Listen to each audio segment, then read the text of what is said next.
কৈলাসহর পাইতরবাজার এলাকায় অবস্থিত ভারতের প্রাক্তন প্রধানমন্ত্রী ইন্দিরা গান্ধীর মর্মর মূর্তি স্থানান্তরের সিদ্ধান্ত নেওয়া হয়েছে। শুক্রবার মূর্তিটি পরিদর্শনে যান কৈলাসহর বিধানসভা কেন্দ্রের বিধায়ক বীরজিৎ সিনহা এবং কৈলাসহর পুর পরিষদের চেয়ারপারসন চপলা দেবরায়। দীর্ঘক্ষণ আলোচনার পর তারা সিদ্ধান্ত নেন বর্তমান স্থান থেকে মূর্তিটি সরিয়ে নতুন মোটর স্ট্যান্ডের হাইমাস্ট লাইটের নিচে স্থাপন করা হবে। সংবাদ মাধ্যমের সঙ্গে কথা বলতে গিয়ে চেয়ারপারসন চপলা দেবরায় জানান, দীর্ঘদিন ধরে মূর্তিটি রাস্তার মাঝখানে অবস্থান করছে। একসময় ওই স্থানটি উপযুক্ত হলেও বর্তমানে যানবাহনের সংখ্যা ও শহরের জনসংখ্যা উল্লেখযোগ্যভাবে বৃদ্ধি পাওয়ায় এলাকায় যান চলাচলে সমস্যা সৃষ্টি হচ্ছে। তার দাবি, মূর্তিটিকে কেন্দ্র করে অতীতে একাধিক দুর্ঘটনাও ঘটেছে। স্থানীয় বিধায়কের সম্মতিতেই মূর্তিটি স্থানান্তরের সিদ্ধান্ত নেওয়া হয়েছে। এর ফলে সড়ক দুর্ঘটনার ঝুঁকি কমবে, যান চলাচল আরও স্বাভাবিক হবে এবং এলাকাটির সৌন্দর্যায়নও কথা হচ্ছে আজকে আমরা এখানে যে সবাইকে ডাকছি। এখানে আমরা আজকে আমাদের ডিস্ট্রিক্টের ভাইস প্রেসিডেন্ট থেকে আরম্ভ করে আমরা এখানে কন্ট্রাক্টর মান্নানবাবু আছে, আমরা যে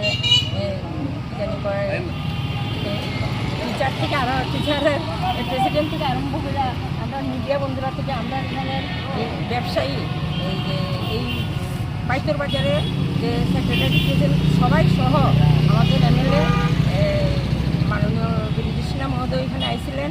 যে আমাদের বহুদিনের যে একটা সিদ্ধান্ত যে আমরা এই যে রাস্তার মধ্যে যে ইন্দিরা গান্ধীর যে মর্মর মূর্তিটা আছে, এটা মানে মানুষের খুব গাড়ি আসা যাওয়া করতে খুবই অসুবিধা। এছাড়াও মূর্তিটা অনেক দিনের মূর্তি, যাতে কোনো কাজ করা হয় না, মূর্তিটা নষ্টই। তার জন্যই আমরা ওনার কাছে একটা যৌথ আলোচনার মধ্যে যে আমরা মূর্তিটা যদি এখানে সরাই, তাহলে আমাদের যে হাইওয়ে রাস্তা গাড়ি আসা যাওয়া করতে খুবই সুবিধা। কয়েকটা অ্যাক্সিডেন্টও এখানে হচ্ছে, কারণ এই মূর্তির যে চারিদিকে রেলিংটা অনেক বড় থাকাতে অনেকে এখানে পোস্টার লাগানো হয়। পোস্টারের কারণে গাড়ি কোন দিক থেকে আসা যাওয়া করে সেটাও অনেক সময় বোঝা যায় না, রাত্রে তো খুবই অসুবিধা। তারই মানে উদ্যোগে আজকে এখানে পারমিশন দিছে।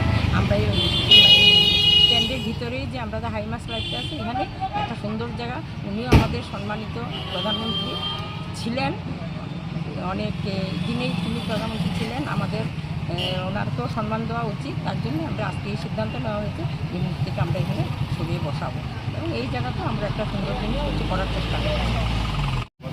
যে ঝামেলা গেছে এখানে ওই যে এইদিকে যে কাপড়টা এটা বন্ধ গেছে, আমি দেখছি আবার বলছি এখন সামনে দিয়ে কাপড় দিয়ে